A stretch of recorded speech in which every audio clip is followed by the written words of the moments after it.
welcome everyone to this evening's class, which is titled God versus Science. Now, I must put a disclaimer at the start here. I'm no expert on science. I do hold a Bachelor of Science degree, but I count that largely useless when it comes to this subject, mainly because it's a degree in statistics, not pure science. But let's not let that disappoint you from the outset, because I think when it comes to this subject, while science can be quite a complex subject, God doesn't require anyone with a PhD or to be a professor of science or anything like that. God actually calls and has created and called everyone. So we should be able to come to some understanding of this subject without having to have a science degree. As I said, science can seem somewhat complex, and for the uneducated, perhaps sometimes a little bit scary. And I think sometimes we can be led to think that we should leave perhaps this subject to the experts and just trust them, trust that they are right. Whatever the scientists say, they know best. Let's go with what they say. Sometimes we can be led to believe that mankind has progressed so far in his understanding that science is now beyond question, that perhaps science has got all the answers to life. That's what we're led to believe.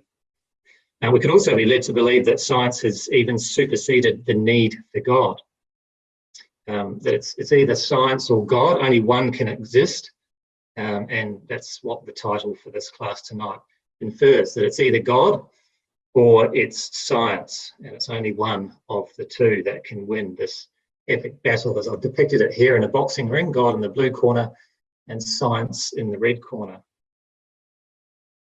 So this evening, what we're planning on doing is establishing the basis of this subject and the origins of this epic battle that's being presented, God versus science. So that's the first thing we want to do. Secondly, then, I want to have a look at what is science and just establish perhaps the reliability of science. And then thirdly, what we're going to do is look at how God relates to science and what he has to say about this subject in his book, the Bible. And hopefully by the end of it, we're going to get to a point where we can see that science isn't something that we need to fear, no matter what level of understanding we might have of it. Perhaps even we might find an angle to accept and admire science and see God in the correct light with respect to science. And then importantly, what does all this mean for us? So let's get to the first part of the subject, which is God versus science. Let's set the battle scene, as it were. So when we come to this subject, the formation of the universe and the existence of life is the battleground that this topic really resides in. God versus science really is all about the origins of life and mankind. Where did we come from? The question is the universe and our existence the result of science, perhaps the Big Bang, followed by an evolutionary process that led to human life as we know it today? Or was there some, and is there some intelligent being who designed and created the universe and life in it for a purpose? And that intelligent being is generally referred to as God. So those are the two options that are presented. And generally, the view that is presented today is that there is God or there is science, and that those two things are not compatible, or they're mutually exclusive, as I've shown here on the slide. God and science are separate. They don't overlap. They don't intertwine. We have to either believe one and pin our hopes of our existence on that, and that will count out the other. So we either believe that science is the explanation for our existence and therefore God doesn't exist, or we believe that God exists and that's at odds with science. And so the scientific views that are professed today are not compatible. And this was a view that's put forward by Professor Stephen Hawking. Now, most of us will know of Stephen Hawking. He's the most recent world-renowned scientist that we've seen. And he said this. He said, before we understand science, it is natural to believe that God created the universe. So in other words, before science, it's natural to believe that God was the one that created the universe. But he says, but now science offers a more convincing explanation. He goes on to say, we would know everything that God would know. If there were a God, which he says there isn't, I'm an atheist. If you like, you can call the laws of science God, but it wouldn't be a God that you would meet and put a question to. That's really interesting. What Stephen Hawking here is doing is saying that God and science are mutually exclusive. It's either one or the other. Furthermore, he's saying that before science existed, a belief in God was actually plausible as an explanation for where we came from. But he says now we've got science, and this presents for him a more plausible explanation for our existence. What he says is effectively the laws of science have replaced God or have become God themselves. Which is very interesting, isn't it? So he's setting the battle scene here quite clearly between God and science. It's one or the other. However, this process that Hawking is describing, it's not like a switch, is it? It's not like one moment there was God and then the next moment there was science, and it was like a switch that turned off God and turned science on. You see, this is a trend that has been playing out with mankind over time. Man began with a very limited knowledge of the world. And I've got here a chart which depicts man's knowledge over time. We started with a very limited knowledge of science, and each generation builds upon the other. And as time has gone on, we've discovered more and more. And today we live in a digital age where there's been just this explosion of information and knowledge, and also an explosion of access or free access to that knowledge. So it's like science has progressed through time, but as we've gone on, our knowledge has increased exponentially over time as we've built upon past generations. Based on Hawking's understanding, then, it should be no surprise that as mankind's knowledge of science has increased, so too has the belief in God declined, and our need for God is diminishing as our understanding of how things work and the things that we can do as a result of our knowledge, we've replaced effectively the need for God. And so the knowledge of God or the need for God might look like this over time. So it's diminishing, and it's fair to say then that it's likely to be diminishing at an exponential decay, just like science is increasing at an exponential increase. Our need for God is diminishing. So it stands to reason then, based on Hawking's argument, that science has or will at some point win victory then to the red corner. In fact, Hawkins is quoted as saying as much as this. He's quoted as saying, science will win because it works. I'll say that again. Science will win because it works, he says. And to an extent, he's right. From man's perspective, yes, he is right. There's a quote from John F. Kennedy. He's quoted as saying, man in his quest for knowledge and progress is determined and cannot be deterred.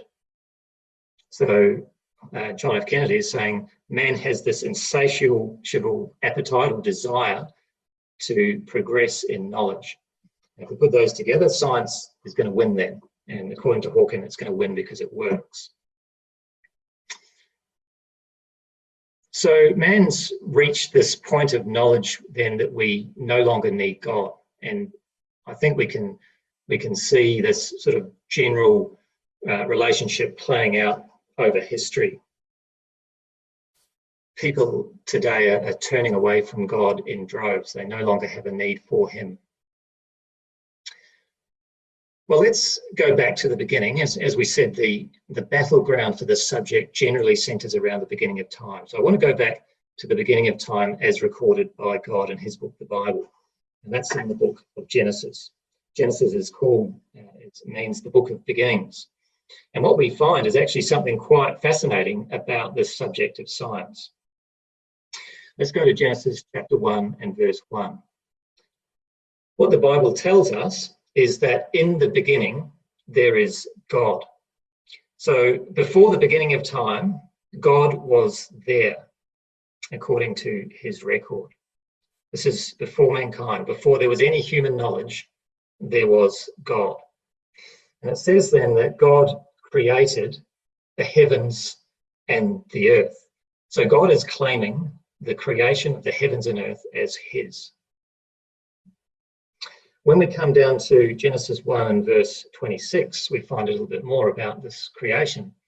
God didn't just create the universe and the earth.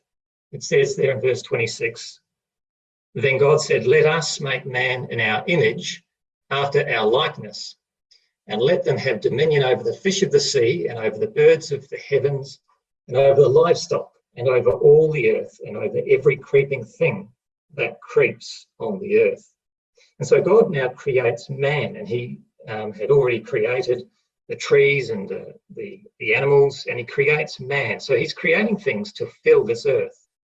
But there's something interesting about man that's different to all the other beasts.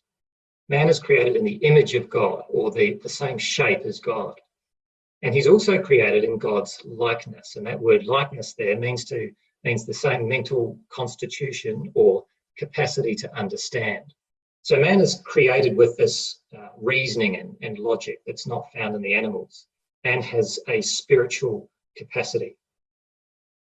Furthermore, God says, I want man to have dominion over all the other beasts and all the other creeping things and the birds of the air.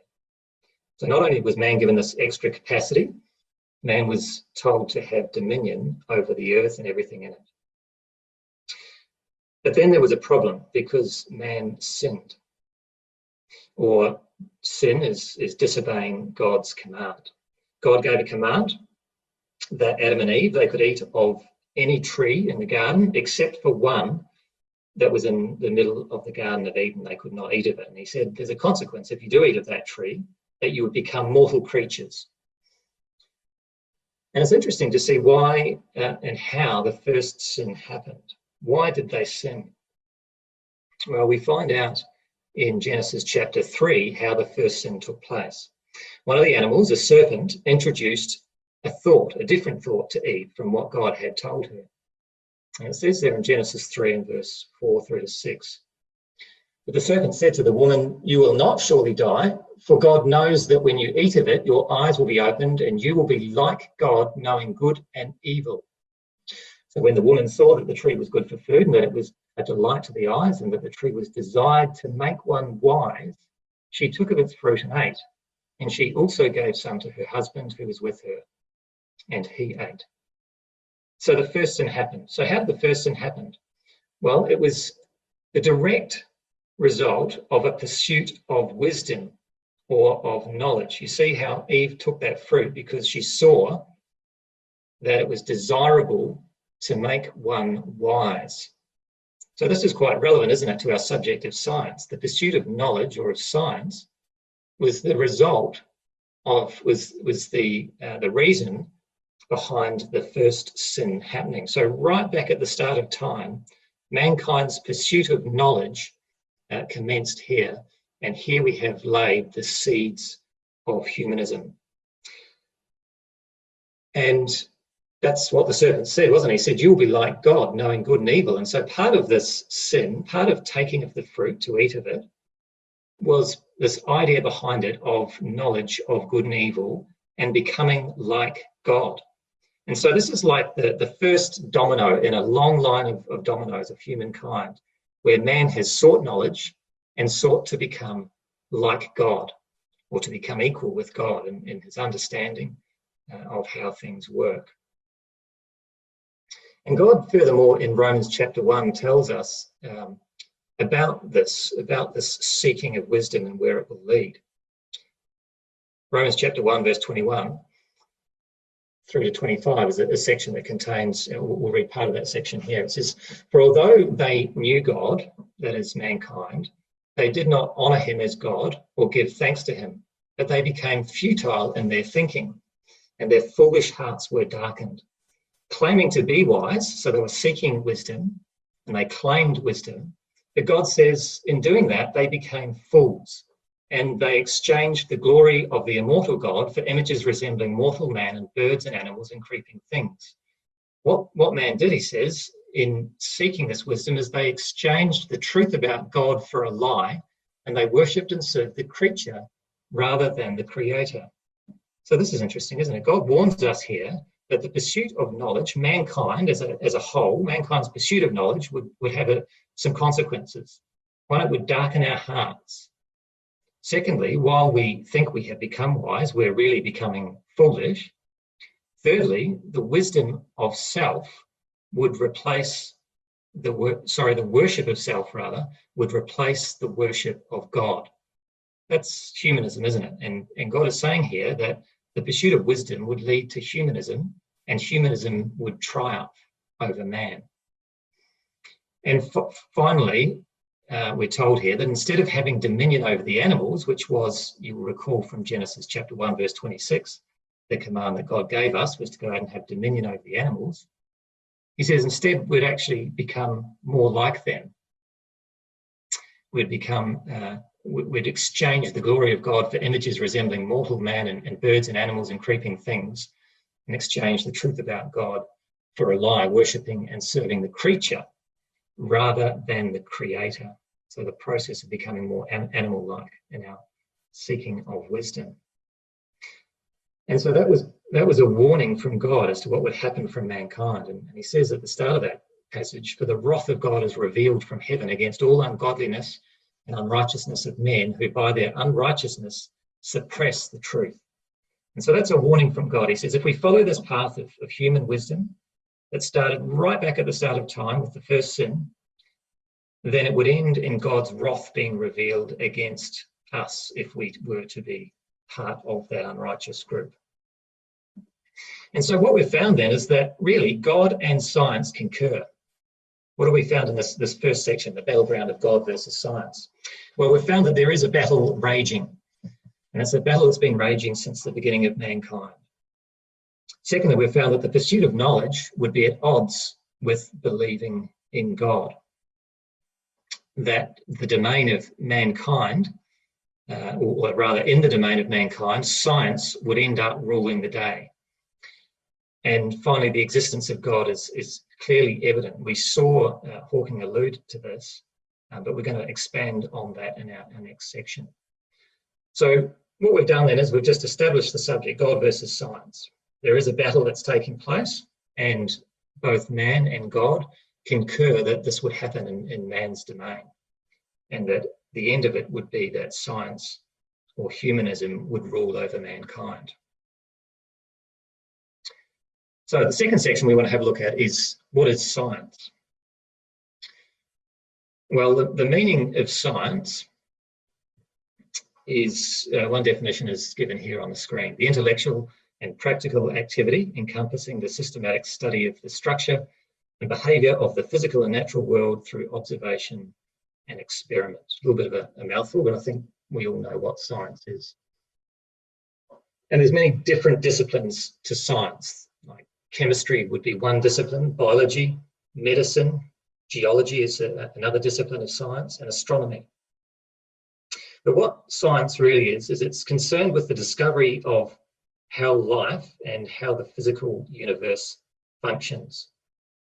And there's been some amazing scientific discoveries today. Things like the decoding of the genome. And we're now at a point where we can create what's now called designer DNA. I'm not sure how many of you are familiar with the term CRISPR technology, but we have now this ability through CRISPR technology to cut out sections of DNA and to replace that with different DNA.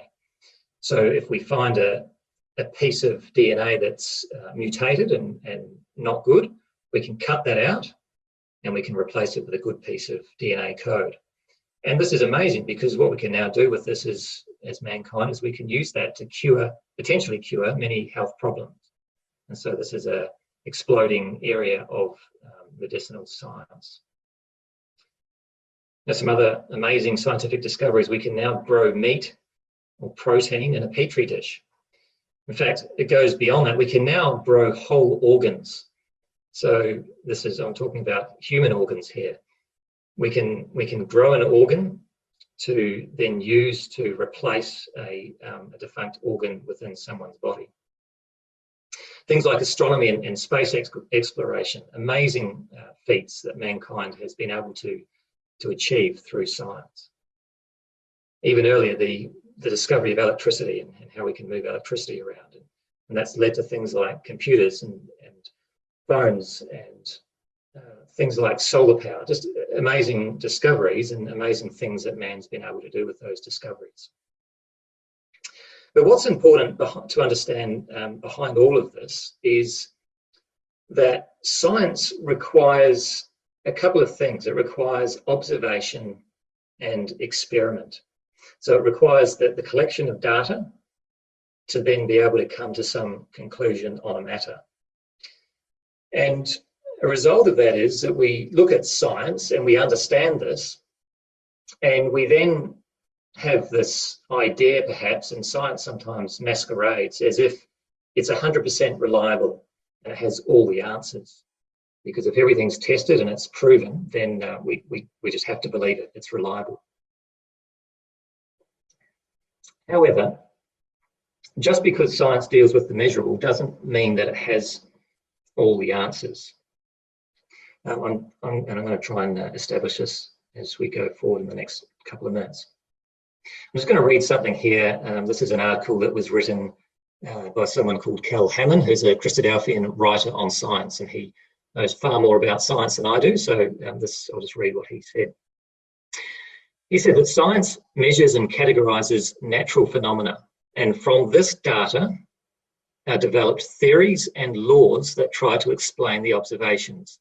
So there's that observation and measurement. We observe something, we try and get some data behind it that we can then develop some theory, or hopefully, if it's concrete, we'll develop a law of science.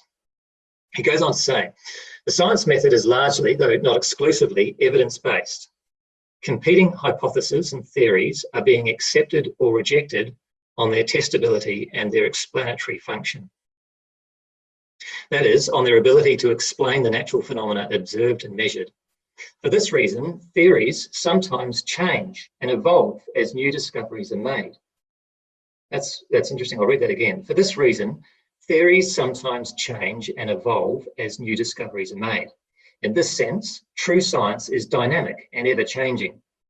Given science's stated objectives, the real issue is not whether a theory is scientific according to some abstract definition, or even according to the assurances of its qualified advocates, or a consensus of experts, but whether a theory is supported by all the available evidence.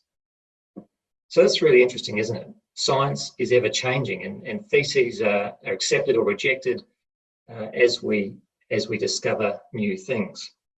In fact, there's three forms of reasoning that are used within scientific method.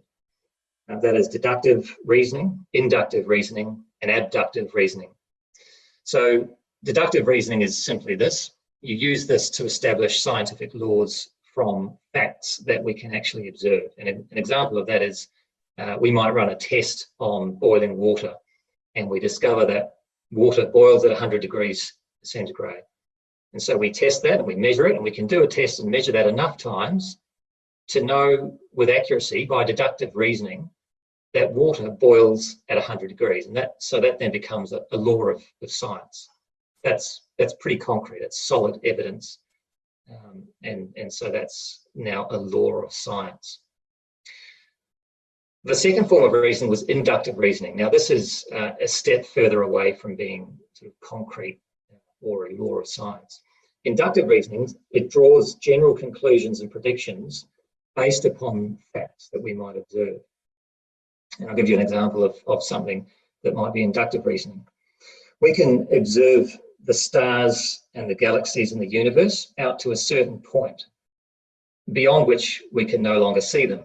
And the only reason we can't see them is because we've got to the edge of the power of our telescopes. But by inductive science, we can predict that there are yet more undiscovered galaxies and stars beyond. So that would be, fairly conclusive to draw that conclusion. It's not 100% proven, but by inductive reasoning, we're pretty sure that's right. The final form of reasoning that scientists use is abductive reasoning. And what they do here is that they would postulate about causes based on current phenomena. And an example of this might be the theory of evolution. And it's important to understand that things that are scientific theories that are conducted through abductive reasoning, they remain theories. They are yet to be proven. They're yet to be proven until we have either enough evidence or we can test and then prove that it's true. But until that point, it's just postulation and they remain theories. So it's postulated based on observations of natural selection over a small amount of time. We then postulate and say that, well, if that process happened over billions of years, enough change could happen to create life as we know it today. So that's the theory of evolution. The problem with that is there's no experiment that we can perform to prove this theory. We can't conduct a theory over we can't rather conduct an experiment over billions of years. So at this point, that must remain a theory. Yet despite that, it's interesting, isn't it, that this theory of evolution is taught in our science classes today as if it's fact. Remember, I talked about science masquerading as fact. It isn't always. What does all this mean? Well, it means that not all science is concrete. It also means that scientific understanding about the origins of man and the universe are theories at this point. They can't be tested or proven by experiment.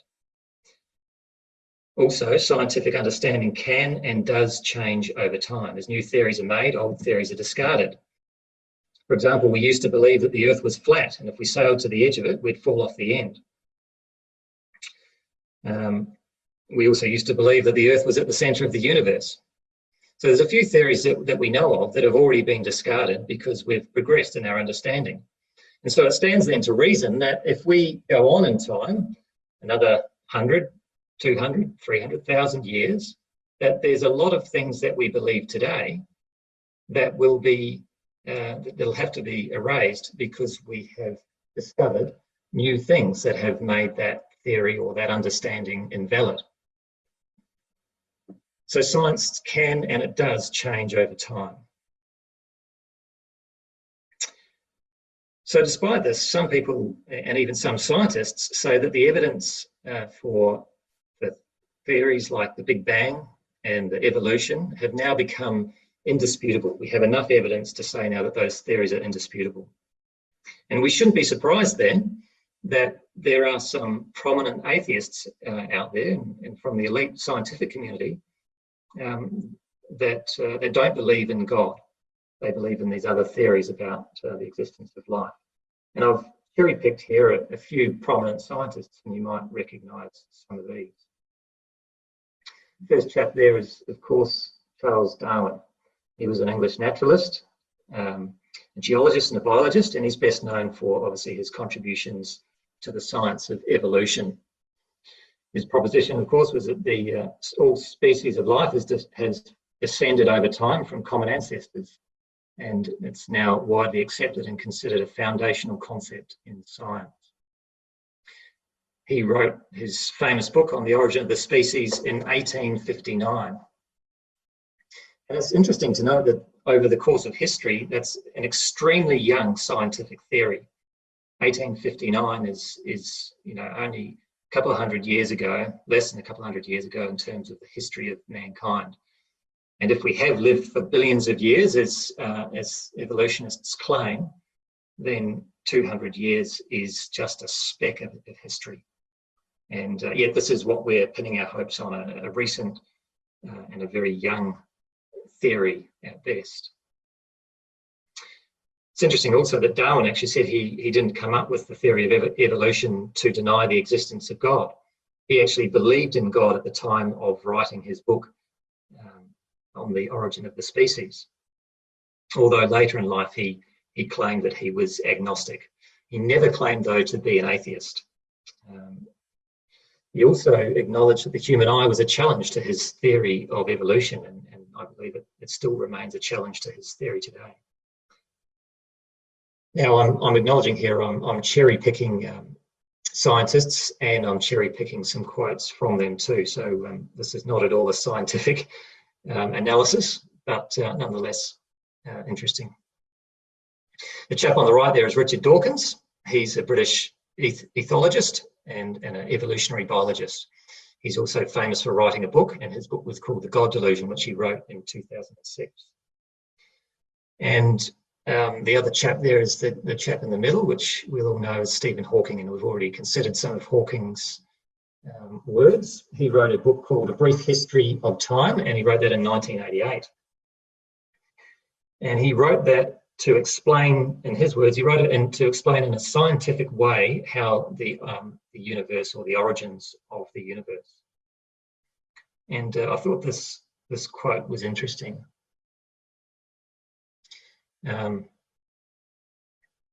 He said, the simplest explanation is that there is no God. There is probably no heaven and no afterlife either. We have this one life to appreciate the grand design of the universe, and for that I'm eternally grateful.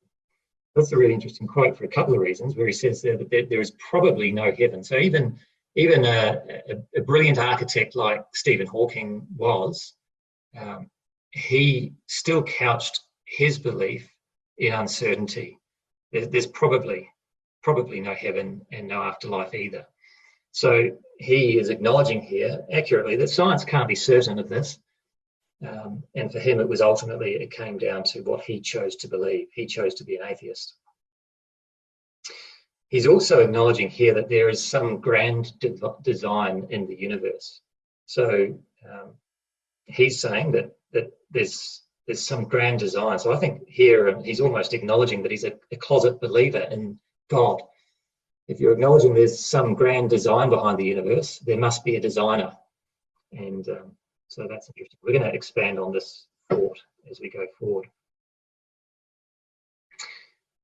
There's also some other prominent scientists through history, and we'll just have a look at these briefly. Sir Isaac Newton, he's famous for being considered by many as the father of modern science. And interestingly, he was a devout Christian, and he rejected the idea of the Trinity. He believed in one God. And he lived in the late 1600s. Now, the chap in the middle is Albert Einstein. I'm sure we'd recognise him. And he lived in the late 1800s and early 1900s. In fact, he died in 1955, which isn't that long ago either. He's famous for discovering the theory of relativity. And he said this, he said, the more I study science, the more I believe in God. In other words, the more he becomes impressed in the intelligent design of the universe. Yet in life, he was actually more of an agnostic than a believer. He wasn't really a religious person. He was an agnostic, a non-believer. And the chap on the right there is Sir Fred Hoyle, and he died more recently in 2001. He was an English astronomer, and it's believed that he started life as an atheist and ended up actually believing in God.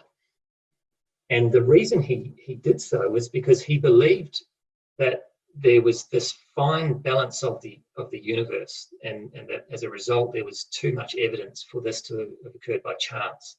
His quote there, he says, there are so many odd coincidences essential to life that some explanation seems required to account for them. And beyond these, there's a growing number of scientists who are starting to question evolution.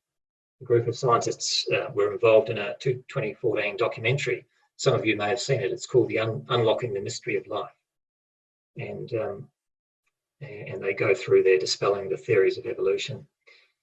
In 2015, there was a movement that was started called the Intelligent Design Movement amongst scientists.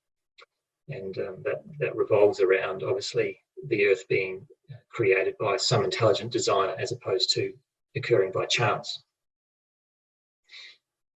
So what is the chance of probability, or the probability of life existing on Earth without God?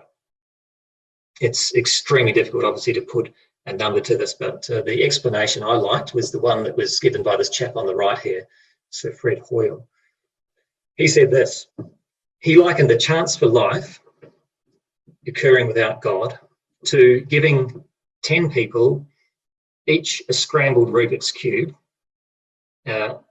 more so that they were blind people, and then trying to conceive of the chance of those 10 blind people simultaneously arriving at the solved form of the Rubik's Cube. Evidently nonsense of a high order, he says. So that's the equivalent to life on Earth existing by chance, by itself, without God being involved. 10 blind people solving a Rubik's Cube, and more so coming up with a solved cube at exactly the same time. It's impossible. So what have we learned then from our brief consideration of science? We've learned a few things. Science, from man's perspective, does not have all the answers. It's limited due to our limited, albeit growing, understanding. And this is especially true for the origins of life. We have limited understanding of that from a scientific point of view. Science explains a world with amazing design evident. So science actually helps us, as we look at the world, to see that there is amazing complexity and that there is amazing design behind it. Science explains a world in perfect balance for life to exist, and that the probability of this occurring by chance is almost zero. We've discovered that Providence scientists are divided on the matter of the existence of God. For some, it comes down to a matter of choice. What is most likely, or what do you prefer to believe? And finally, science cannot be used to prove the existence of God, but neither can it be used to prove that God does not exist. So we can't use science to prove one way or the other. We can use it as perhaps evidence, but we can't use it as proof of the existence, nor of the fact that God doesn't, that God might not exist. We can't use it either way. So what I want to do now is then look at our third section, which is God and science. What is God's view of science? And can we mix God and science together? Is there a way we can reconcile it? Well, some have tried to mix modern science theory and God together. So you may be aware of theories like the theistic evolution. That's one such attempt of melding creation and evolution together. So modern science being evolution, and creation being God's view of how the earth came to being. And mixing those together, you get a theory called theistic evolution. Some try and explain the creative mechanism of God in creating the universe as being the Big Bang. So God controlled the Big Bang and used that to create the universe. Well, we're not going to specifically deal with these subjects tonight. Suffice to say that these ideas really are trying to mix what we know of God, again, with using man's limited understanding. And we've already seen that I think that can be problematic. When we're arguing from a perspective of man's limited understanding, we need to be careful, as we can come to some conclusions which might not be concrete. So what we want to do then in this section is really just to try and understand the subject from God's perspective. I think that's the only way we can really do that, is we come from his understanding, and that's contained in his textbook, which is the Bible. So we're going to have a look at a few verses now and see if we can come to some conclusions. I just want to make a comment here on the Bible, and it's worth noting on the way through. The Bible is preeminently concerned around the question of why, not the question of how. So the Bible really is looking at why we are here. It's not looking at the question of how we got here. Whereas science, on the other hand, really is about the subject of how. How did we come to be? So really, we need to understand that when we come to the Bible. The Bible answers in great detail the purpose of creation and why we exist, but it has limited detail on the how we came to exist. From a scientific viewpoint, it doesn't really answer that question. It does, however, provide us with enough commentary for us to know what we need to know in order to come to an understanding of the Creator. Genesis 1 verse 26 is, we've already considered this verse, but let's read it again and pull out a couple of other words from it. Genesis 1 verse 26, then God said, let us make man in our image and after our likeness. So this is describing here how God created. He says, let us make man in our image. This is how he created. And God said, that's the first thing we want to note about how he created. It was God's spoken word through which he created. So he spoke, and then it was done. And how was it done? Well, he said, let us. Who is the us here? Well, the word God is actually the word Elohim, which means mighty ones. And through scripture, that word mighty ones, or Elohim, is used of God who is exercising his power through his angels. It's a plural word, and it's God exercising his power through the angels. And so this is how God created. He spoke, and then his angels, using his power, performed that spoken word and created the earth and all that is there in it. And so we know from the genealogies of mankind recorded in the Bible that this creative process occurred approximately 6,000 years ago. And it's interesting to note that when God created the earth, he created it in a very good state. He created it in perfect working order. All the laws for life to exist were there from the very beginning of creation. These aren't laws that evolved over time. They were there when God created the universe. It was in perfect working order. So we ask the question, then, where did these laws come from? And it's quite clear that the answer is that they are God's laws. He created them. In fact, you could say that science really is God's creative language. Not that God is bound by these laws of science, but that he is the creator of them. And as such, they are perfect laws and they work perfectly. So let's have a look at God's creative word in action then. Let's see how it works. Well, he talks about this in Psalm 33, and the psalmist here says this: by the word of the Lord the heavens were made, and the breath of his mouth, and all their host. He gathers the waters of the sea as a heap. He puts the deep in storehouses. Let all the earth fear the Lord. Let all the inhabitants of the world stand in awe of him. For he spoke, and it came to be. He commanded, and it stood firm. So here the psalmist really is commenting on God creating the earth, and he's saying how it happened. He spoke, and it happened. And as a result, the psalmist here is standing in awe of this God, this creative God, who is so powerful. And he says all the earth should stand in awe before him. So there is the creative power, or the creative word of God in action, gathering the heavens, gathering the waters in a heap, and putting them in the deeps in storehouses. What about Isaiah 45? Here's another section of scripture where the prophet Isaiah says this: I made the earth, and he's talking about God. I made the earth and created man on it. It was my hands that stretched out the heavens, and I commanded all their host. For thus says the Lord who created the heavens, he is God, who formed the earth and made it. He established it. He did not create it empty. He formed it to be inhabited. I am the Lord, and there is no other. And so we see there this beautiful picture of the expanse of the heavens behind this quote. And God says, I was the one that stretched that out, and I stretched it out with my very own hands. I commanded it, and it occurred. But he says something more there. He says that God created it for a reason. God didn't just create it to look nice and to be amazing. He created it for more than that. He created it to be inhabited. He wants people on it, on the earth, to live and to love him.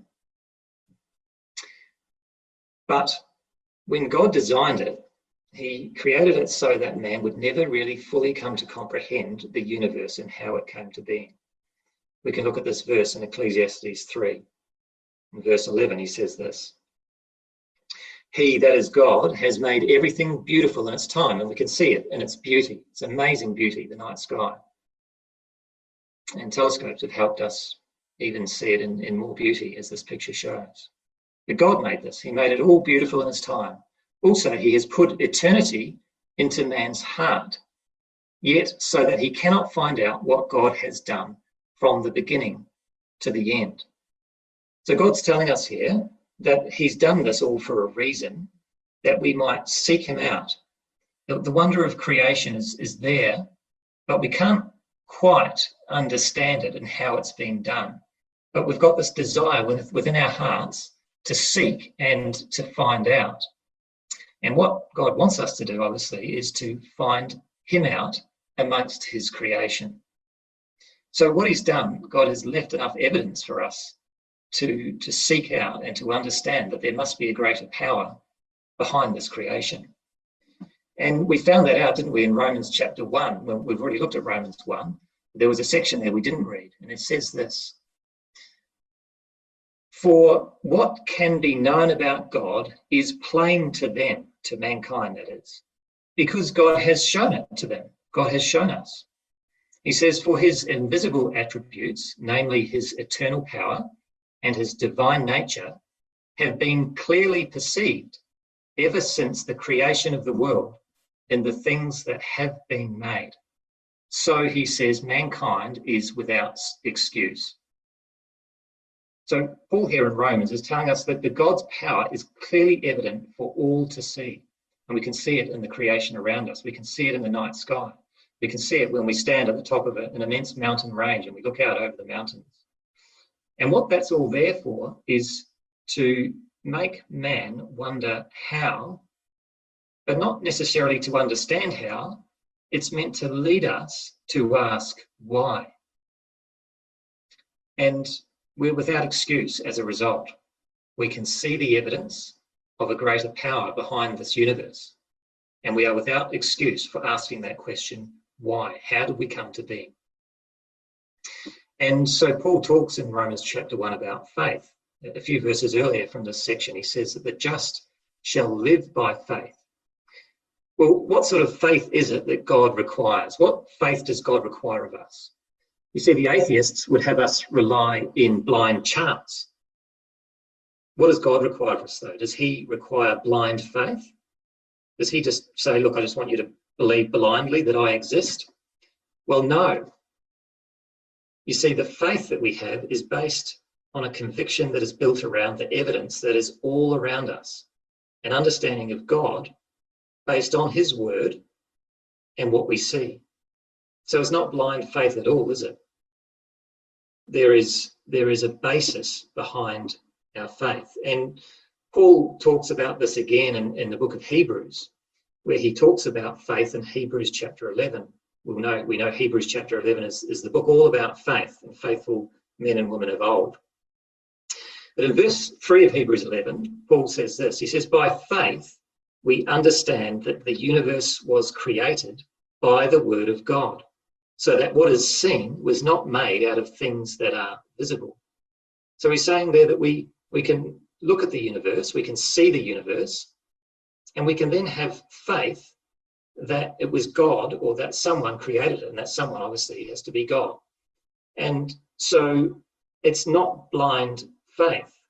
And then furthermore in Hebrews 11, he goes on to say that without faith, and so faith is required, without faith it is impossible to please him or to please God. For whoever would draw near to God must believe that he exists and that he rewards those who diligently seek him. And so there is a reward for faith. Though faith is not blind because it melds together words with evidence of an intelligent design, such that we can have confidence that he exists. And then we can have confidence that he will reward us too, if we put our faith and our belief in him.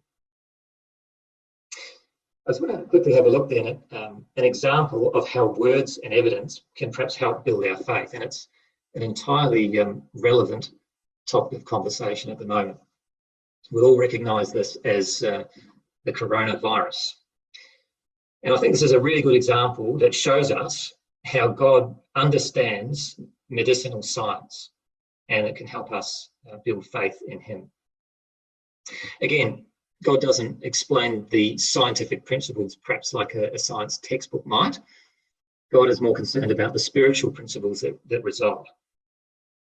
But God does provide some advice for us in how we might deal with infectious diseases within Scripture. Now, epidemiology is the science of infectious diseases, and we're all becoming epidemiologists to some extent. I'll ask a question of you now. What have we learned over COVID? about how to deal with infectious diseases. Well, this is what we've learned. We've learned that it's all about bats, that's where it comes from, that we should isolate for 2 weeks if we catch it, that we should then also social distance to try and avoid catching it. Masks are a very good form of avoiding catching the coronavirus, and that whenever we come in from being outside and in potential contact with others, that we should wash our hands thoroughly. Now, we take all of these sort of things for granted, but the reality is actually that these sorts of things have really only been understood by medicinal science over the last 100 to 200 years. But God understood these principles over 3,500 years ago. In fact, he's understood them from the beginning of time. And he gave these principles to his nation Israel to follow, to keep them free of infectious diseases. Let's have a look really briefly. We won't spend much time on this, but in Leviticus, which is the book of the law of Moses, which is the law that God gave Moses, he talks about things like unclean animals. And in Leviticus 11, he says this, "And these are these unclean animals you shall detest among the birds. They shall not be eaten. They are detestable." And he talks about the eagle and a list of others, and then he talks about the bat. Well, that's really interesting, isn't it? Because we know that the bat is the source of the coronavirus. God warned that the bat was an unclean animal, and so that we should avoid eating it. Leviticus 13 is a very long chapter all about leprosy, and it details there how to detect whether leprosy is contagious. And it's really interesting because it talks about a 2-week isolation period, and that the priest was to examine the person who has potentially caught this infectious disease, and they examine them at day 7. And if it's looking like it's not going to spread, they shut them up again for another 7 days and examine them on the 14th day.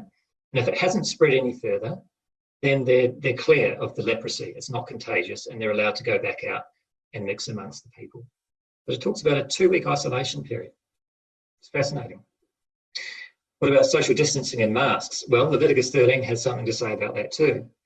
It says if you're confirmed of a case of infectious discharge, rather infectious or leprosy, which is infectious, that you should isolate outside the camp. And if you ever come near people, you should practice social distancing. Furthermore, it says, and by the way, that social distancing is done by wearing torn clothes and then letting your hair hang loose so that people can see that you've got this contagious disease, and so that they should steer clear of you. Furthermore, it says that you're to cover your upper lip like this, and you're to cry out, "Unclean, unclean." And you can see by covering your upper lip, what you're doing is actually you are providing yourself a mask. And so God knew these things, and he gave them to his people. And he tells us in Leviticus 15 as well, the importance of washing. If anyone has a discharge and is unclean, that whatever comes into contact with that person or the discharge must wash, and they must wash in water before they can become clean. God tells us in Deuteronomy 4 why he gave them those rules. He says there, "And now, O Israel, listen to the statutes and the rules that I am teaching you, and do them, that you may live." So these are very important rules. We've been following them so that we might stay alive, and God gave them to Israel so that they might stay alive. And it's fascinating, in the Black Plague, which took place in the middle of the 1300s, which is actually the worst pandemic the world has ever seen, there are about 75 million to 200 million deaths estimated as a result of the Black Plague. So up to 200 million people died. Just to put that into context, so far in the coronavirus, we've just clicked over 1 million deaths. Well, during the Black Plague, the Jews were persecuted because for some reason they didn't catch the plague. In fact, it got to a point where people thought that the Jewish people must actually be the source of the plague because they weren't catching it. And the reason why they weren't catching it is because they had this principle of the washing of hands. A simple little ritual that they did of washing hands kept them clear of the plague. And this was a principle that the world, by and large, didn't understand at that point in the mid-1300s. So how was medicine so advanced? How were God's laws so advanced? Well, they worked because God understands perfectly the laws of science. He created them. And so we started with this conflict of God versus science, didn't we? And from man's view, we saw that there was a conflict. From man's view, from man's limited view, we have these two things are mutually exclusive. But from God's view, we find that God and science are in perfect harmony. There was never any battle. He created the laws. Science is God's creative language. There was never any conflict. So from God's perspective, there's no question, there's no conflict. But from man's perspective, there is conflict. And so the real question for us tonight then is, what perspective are we looking at things from? What perspective do we choose to look at this subject? Do we want to look at it from man's perspective and believe that our existence is down to blind chance that is built upon theories that cannot be proven, resulting from man postulating from an imperfect understanding of the vast world in which we are but a tiny speck? Or are we going to look at it from God's perspective, where all the evidence points to the necessity of an intelligent creator who perfectly understands and created all the laws of science that enabled him to create the universe, and furthermore, who has a purpose behind doing it, a purpose with each one of us, a plan to reward those who diligently seek him and put their faith and hope in him, that he will reward us with eternal life. And the more you think about this question, the more there can only be one answer. And yes, it does take faith, as we saw, but it's not blind faith. And for me, it's far more convincing evidence. And not only is it more convincing, it's more rewarding than just believing in blind charts. It's the only plausible and reasonable explanation. So that's all I have to say.